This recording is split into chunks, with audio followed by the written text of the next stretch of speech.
Bapak Ibu dosen STPK Santo Fransiskus Asisi Semarang. Semoga kita semua dilimpahi rahmat dan berkat Tuhan. Perkenalkan, saya Gregorius Dai Van Bot. Saya mahasiswa PPG Guru Pendidikan Agama Katolik pada Sekolah Tinggi Pastoral Kateketik Santo Fransiskus Asisi Semarang dengan nomor induk mahasiswa 25104181. Saat ini telah memasuki tahap uji kinerja yang salah satu kegiatannya adalah praktek mengajar di kelas. Pada hari ini saya akan melaksanakan praktek mengajar di kelas 11 SMA Swasta Bina Kusuma Ruteng. Selamat menyaksikan. Selamat pagi, Pak. Baik, selamat pagi semua. Pagi, Pak. Silakan dulu. Selamat bertemu kembali. Setelah satu pekan kita tidak bertemu, dan pada hari ini kita kembali sama-sama mendalami materi pendidikan agama Katolik. Saya perlu cek kehadiran. Ada yang tidak hadir? Hadir semua. Oke, hadir semua. Mari kita tepuk tangan kepada semua. Sebelum kita memulai kegiatan kita awali dengan doa. Saya minta satu orang membacakan doa ini.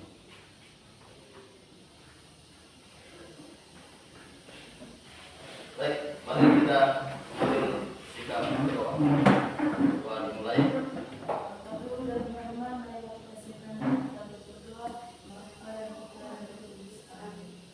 Ya Allah, keluarkanlah selalu kasih-Mu. Amin. Dalam nama Bapa dan Putra dan Roh Kudus. Sebelum kita lanjut, saya perlu cek dulu. Minggu lalu tema kita tentang apa? Angkatan yang lalu. Minggu lalu, oke, silakan. Hak asasi manusia dalam terang kitab suci dan ajaran gereja.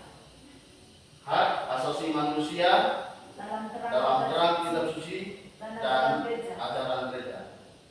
Oke, sekedar untuk mengingatkan pendengaran, apa itu HAM? Yang tahu angkat tangan.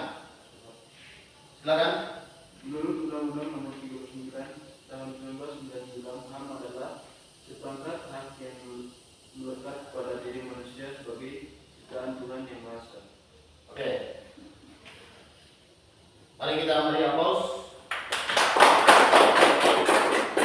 Tapi ini menunjukkan bahwa tidak sia-sia minggu lalu kita sama-sama mendalami materi tentang hak asasi manusia. Hak asasi manusia. Tema kita hari ini yaitu tentang budaya kasih. Budaya kasih. Apa tujuan kita mempelajari tentang budaya kasih? Yang pertama, peserta didik memahami arti dan makna budaya kasih. Yang kedua, peserta didik dapat mengambil bagian dalam mewujudkan sifat-sifat dan karya pastoral gereja dalam hidup. Itu tujuan yang kedua. Tujuan yang ketiga, peserta didik dapat menjadi agen dalam pengembangan moral Hidup hidup Kristen dalam masyarakat. Jadi ini yang menjadi tujuan kita mendalami tema tadi. Dalam proses pembelajaran yang sebentar, kita telah membaca tujuan pembelajaran. Nanti sebentar kita akan ditayangkan sebuah video. Nanti setelah penayangan video, kita duduk dalam kelompok atau bentuk tiga kelompok, tiga kelompok. Nanti satu kelompok ada tiga orang. Dalam kelompok nanti adik-adik akan mendiskusikan beberapa pertanyaan yang saya sudah siapkan di dalam LKPD. Pertanyaan itu mengacu kepada Sehingga saya minta kalau sebentar saya tampilkan video, adik-adik menontonnya dengan sungguh-sungguh dan cermat tahap demi tahap yang ada di dalam video itu. Karena sebentar ada pertanyaan berkaitan dengan video. Nanti setelah diskusi secara bergantian setiap kelompok itu tampil untuk mempresentasikan hasil kerja kelompok, dan kelompok lain sebagai audiens, dan juga kepada kelompok audiens nanti diberi kesempatan untuk memberikan pertanyaan-pertanyaan kepada kelompok yang mempresentasikan hasil diskusi. Nanti setelah itu sebentar kita lanjut dengan pendalaman teks kitab suci. Segarkan dulu kita punya fisik. Oke, sekarang saya minta berdiri. Yang mau menguji konsentrasi. Siap? Siap. Sikut. Sikut. Sakit. Sakit. Sikut. Oke, terima kasih. Silakan duduk kembali. Sekarang untuk merangsang konsentrasi, karena saya sudah banyak diakan. Baik, sekarang kita menyaksikan video yang membantu kita untuk mendalami materi tentang budaya kasih. Ini kita akan membahas riwayat salah seorang santa terkenal dari Kalkuta. Siapa lagi kalau bukan Santa Teresa dari Kalkuta. Oke, tanpa berlama-lama lagi, mari kita mulai.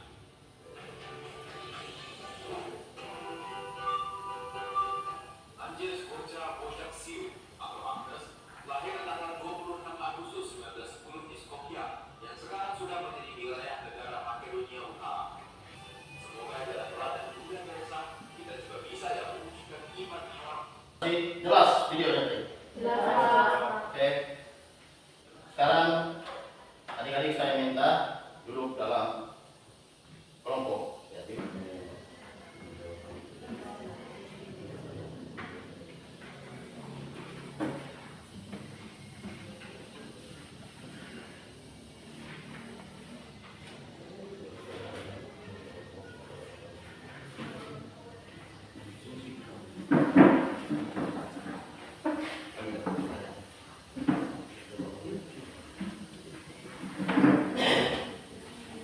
baik. Semua sudah dapat LKPD-nya? Oke. Di situ ada 6 pertanyaan. Ada 6 pertanyaan untuk didiskusikan di dalam kelompok masing-masing. Jelas? Jelas, Pak. Oke. Selamat berdiskusi. Saya beri waktu 20 menit. Silakan.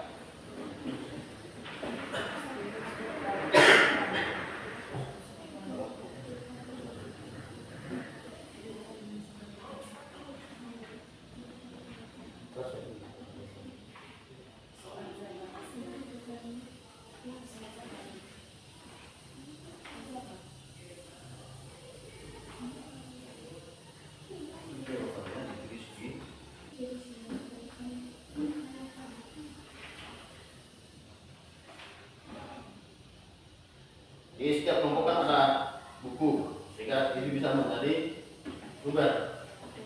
Kita bisa cek buku karena ada pertanyaan yang bersifat umum juga di situ.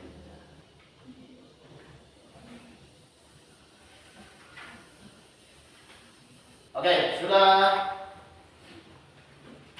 selesai diskusi kelompok? Sudah, Pak. Jika saya minta kelompok 1 yang pertama, saya persilakan. Saya persilakan pada kelompok 1 untuk membacakan hasil diskusi. Silakan. Video tadi mengisahkan tentang apa? Video tadi mengisahkan tentang buat perjalanan panggilan hidup Bunda Teresa. Dalam video juga menceritakan bagaimana Bunda Teresa sangat berperhatian dengan kondisi hidup masyarakat yang miskin, sakit, menderita, tanpa ada yang peduli terhadap kondisi tersebut. Bunda Teresa merasa terpanggil untuk membantu dan merawat mereka, walau Bunda Teresa sendiri memiliki keterbatasan materi, namun oleh ketulusan dan kegigihannya Tuhan membuka jalan baginya sehingga ada begitu banyak orang yang tertolong. Itu saja presentasi dari kelompok kami. Baik, mari kita memberi aplaus kelompok 1 yang sudah mempresentasikan hasil diskusi.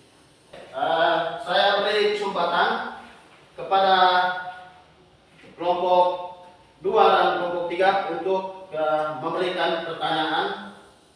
Mungkin ada yang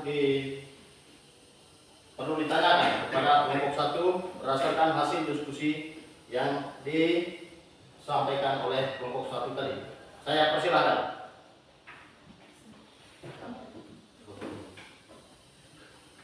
Silakan. Dari kelompok 3 akan memberikan pertanyaan.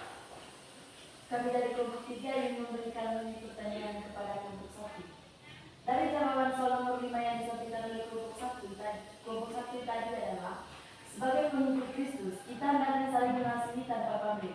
Pertanyaan saya adalah, apa tindakan konkret dari pernyataan saling mengasihi tanpa pamrih?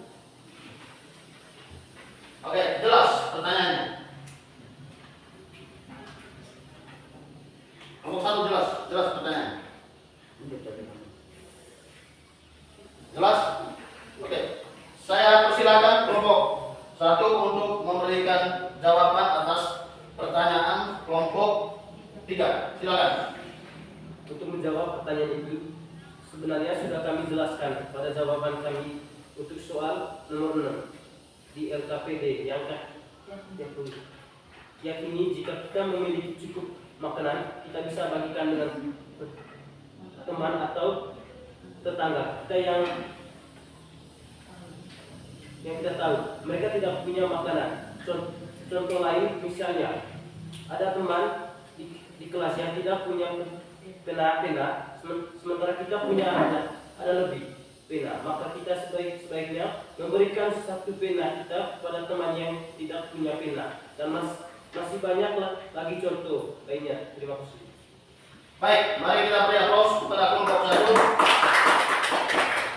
Saya menyampaikan terima kasih kepada kelompok 1 yang sudah mendiskusikan hasil diskusinya. Ya. Terus kesempatan berikut saya berikan kepada kelompok 3. Kelompok 3 untuk mempresentasikan hasil diskusi. Bunda Teresa sangat prihatin dengan kondisi hidup masyarakat yang miskin, sakit, menderita tanpa ada yang peduli terhadap kondisi tersebut. Bunda Teresa merasa terpanggil untuk membantu dan merawat mereka, walau Bunda Teresa kondisi sosial seperti apa yang disaksikan oleh Bunda Teresa semenjak dia berkarya di India, kemiskinan, kelaparan, kekerasan yang dilakukan oleh umat Hindu dan Muslim. Oleh kondisi tersebut, banyak masyarakat yang jatuh sakit dan tidak tertolong. Baik, mari kita memberikan aplaus kepada kelompok 3 yang sudah mempresentasikan hasil diskusi mereka. Ada 1-2 hal yang perlu dipertanyakan dari kelompok 2 atau kelompok 1 yang ditujukan kepada kelompok 3 berdasarkan hasil pemaparan hasil diskusi kelompok 3. Saya persilakan yang ada pertanyaan. Oke, silakan kelompok 1. Mengapa kita harus saling mengasihi? Sebagai manusia, sesungguhnya kita tidak sempurna. Kadang bahagia, kadang menderita, kadang berkelimpahan, kadang jatuh miskin dan tak berdaya. Hari ini sehat, besok tiba-tiba jatuh sakit. Maka saat kita bahagia, jangan sampai kita tidak peduli dengan orang yang menderita. Saat kita berkelimpahan, jangan sampai kita pelit dengan yang berkekurangan. Itulah mengapa kita perlu saling mengasihi, apalagi sebagai pengikut Kristus. Kita wajib meneladani hidup Kristiani dan ajarannya. Kepada kita, sebagai pengikutnya Kristus, mengajarkan agar kita saling mengasihi.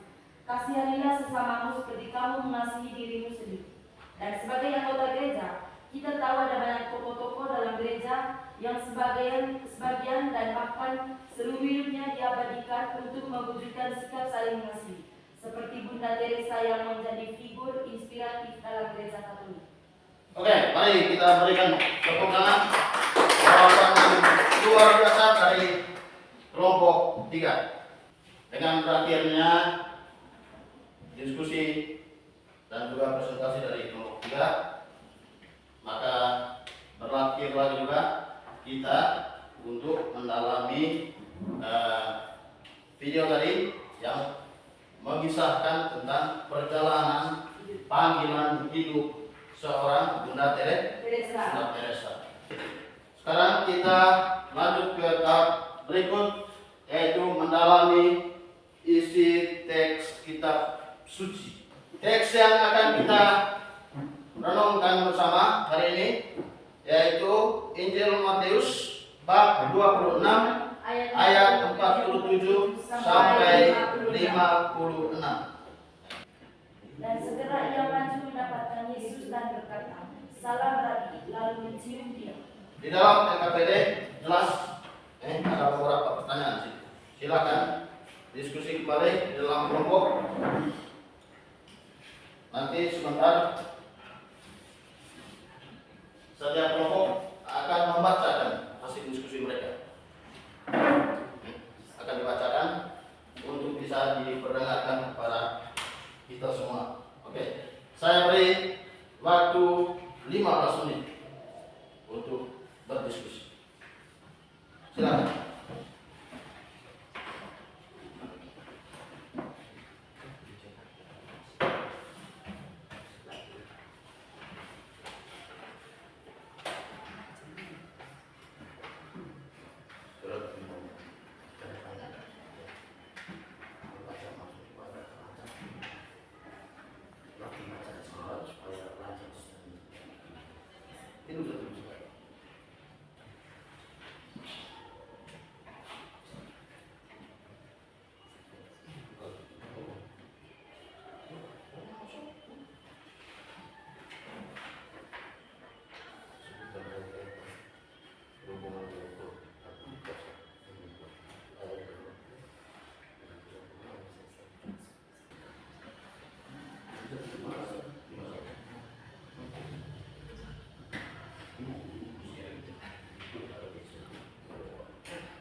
Sudah 20 menit saya memberi Anda mendiskusikan soal-soal yang ada di dalam LKPD berkaitan dengan teks kitab suci yang kita sudah bacakan bersama. Baik, di situ tadi ada 4 pertanyaan. Nanti soal nomor 1 saya beri kesempatan kepada kelompok 1 untuk menjawabnya. Terus soal nomor 2 saya beri kesempatan kepada kelompok 2 menjawabnya. Dan soal nomor 3 saya beri kesempatan kepada kelompok 3 yang menjawabnya. Kita mulai dengan soal pertama, yaitu sebutkanlah ayat-ayat yang berhubungan dengan konflik dan kekerasan yang menyentuh hati. Ayat 51. Baik, saya beri kesempatan kepada kelompok 1 untuk menjawab. Ayat 51. Tetapi seorang dari mereka yang menyertai Yesus mengulurkan tangannya, menusuk pedangnya dan meletakkannya kepada hamba iman besar sehingga putuslah telinganya.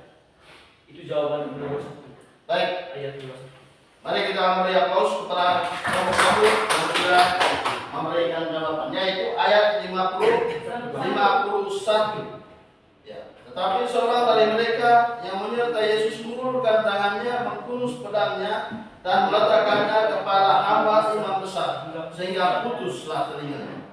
Pertanyaan yang diberikan, sebutkan ayat-ayat yang berhubungan dengan konflik dan kekerasan. Ya. Seorang murid Yesus menghunus pedang dan memotong telinga dari Hamba imam besar. hamba imam besar yang datang menangkap Yesus. Memotong telinga atau membunuh orang, memukul orang itu adalah tindakan-tindakan kekerasan. Baik, terima kasih kepada kelompok 1. Soal nomor 2 yang nanti akan dijawab oleh kelompok 2. Belajar dari isi kitab suci tersebut. Apa yang kalian lakukan jika ada teman baik mengkhianati? 1. Tetap tenang seperti Yesus yang tetap menyapa dan tenang. 2. Tidak boleh buru-buru menghakimi dan melakukan tindakan yang mencelakakan seperti yang dilakukan oleh seorang yang bersama Yesus. Ayat 51. 3. Tetap menunjukkan sikap siapa kita sesungguhnya. Ayat 55. Tetap gantel dan berani dan mengatakan yang sebenarnya kita. Oke, terima kasih kepada kelompok 2. Mari kita berikan tepuk tangan. Selanjutnya soal nomor 3. Nanti yang bertugas menjawab soal nomor 3 ini adalah kelompok 3. Pertanyaannya, nilai apa yang dapat kalian pelajari dari sikap Yesus berdasarkan perikop kitab tersebut? Silakan pada kelompok 3. Nilai yang dapat kami pelajari dari sikap Yesus berdasarkan perikop kitab suci tersebut adalah: 1.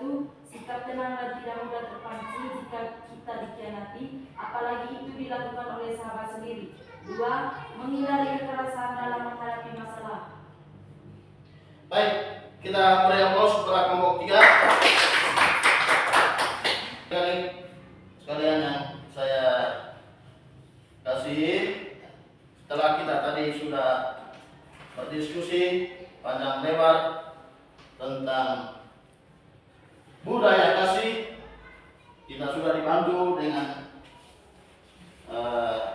dua hal yang sangat menginspirasi kita untuk bagaimana kita mempraktekkan tentang budaya kasih.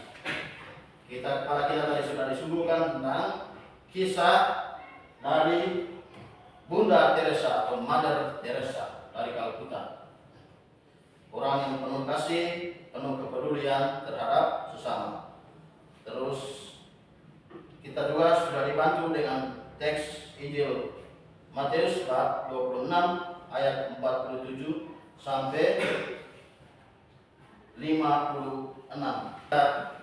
Dari berdiskusi kita sampai pada beberapa pokok penting dari apa yang kita sudah diskusikan.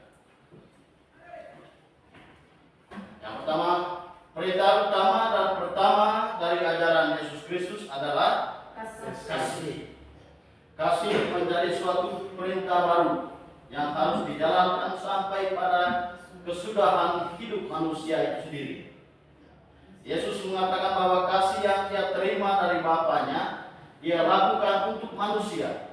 Maka manusia juga harus melakukan apa yang dilakukan oleh Yesus. Bapa telah mengasihi aku, demikian juga aku telah mengasihi kamu. Tinggallah di dalam kasihku itu. Yohanes bab 15 ayat 9. Dan juga inilah perintahku, yaitu supaya kamu saling mengasihi seperti aku telah mengasihi kamu. Yesus sudah menyatakan diri, sudah mengorbankan diri sampai mati di kayu salib, disiksa di darah dan lain sebagainya demi menyelamatkan umat manusia. Itu sebagai bukti nyata kasih Kristus kepada manusia. Maka saatnya Yesus mengajak kita manusia untuk saling mengasihi. Mengutamakan kasih berarti mengutamakan kebajikan ilahi. Dalam hidup kita seringkali sulit melakukannya, tetapi akan mudah bila kita terus-menerus berusaha dan berupaya mencobanya sehingga menjadi satu budaya kita dalam hidup sehari-hari. Tentang kasih bukan kesombongan. Dengar bahwa buah dari kasih itu bukan kesombongan, bukan juga keegoisan, bukan juga permusuhan, bukan konflik, bukan pertikaian, melainkan damai, kegembiraan, kerahiman, memaafkan, dan rekonsiliasi. Kesempurnaan dan tujuan dari pekerjaan seorang Kristiani dan sebagai pengikut Yesus adalah melaksanakan budaya kasih. Baik, kita masuk dalam beberapa rangkuman dari materi kita pada hari ini. Rupa-rupa kekerasan yang terjadi di masyarakat berupa kekerasan berdimensi fisik, kekerasan lewat imbalan, kekerasan psikologis, kekerasan tersamar, kekerasan sosial, kekerasan kultural, kekerasan etnis, kekerasan keagamaan, kekerasan gender, kekerasan terhadap anak, kekerasan ekonomi, dan kekerasan lingkungan hidup. Akar dari semua kekerasan adalah perbedaan kepentingan, kekurangan paham atau kurang pengetahuan, dan butuhnya dialog dan komunikasi baik secara pribadi maupun kelompok. Kekerasan itu karena kepentingan. Sambil contoh saja dalam urusan politik, pilkada, bisa saja anak dengan orang tua itu baku musuh hanya karena beda pilihan politik. Yesus mengajarkan kepada kita untuk tidak menggunakan kekerasan dalam menghadapi musuh-musuh, tetapi sebaliknya dengan mencintai musuh-musuh dengan tulus. Yesus mengajak kita untuk mengembangkan budaya kasih dengan mencintai sesama, bahkan mencintai musuh. Lihat Lukas 46 ayat 7 sampai 36. Ini kadang di luar nalar kita sebagai manusia. Sulit, ya, tapi kalau kita lakukan itu pasti memerdekakan, pasti menyenangkan, mengasihi musuh. Yesus sudah mengajarkan kita seperti itu. Demikian beberapa kesimpulan dari apa yang kita diskusikan dalam tema kita hari ini, yaitu budaya kasih. Oke, silakan berdiri. Hasil berikutnya yaitu permainan boom clap. Kalau saya bilang boom berarti pukul meja. Kalau clap tepuk tangan. Boom boom berarti pukul meja dua kali. Demikian dua kali. Oke, siap? Siap. Oke. Clap. Clap clap. Tidak clap. Boom. Clap. Boom. Boom. Terima kasih. Bagian terakhir yaitu refleksi. Refleksi itu nanti kalian baca terus beri tanda centang pada kolom ya atau tidak. Sambil contoh, pentingkah membangun budaya kasih dalam keluarga, sekolah, dan juga di tengah masyarakat? Kalau Anda merasa itu penting, maka centang di ya.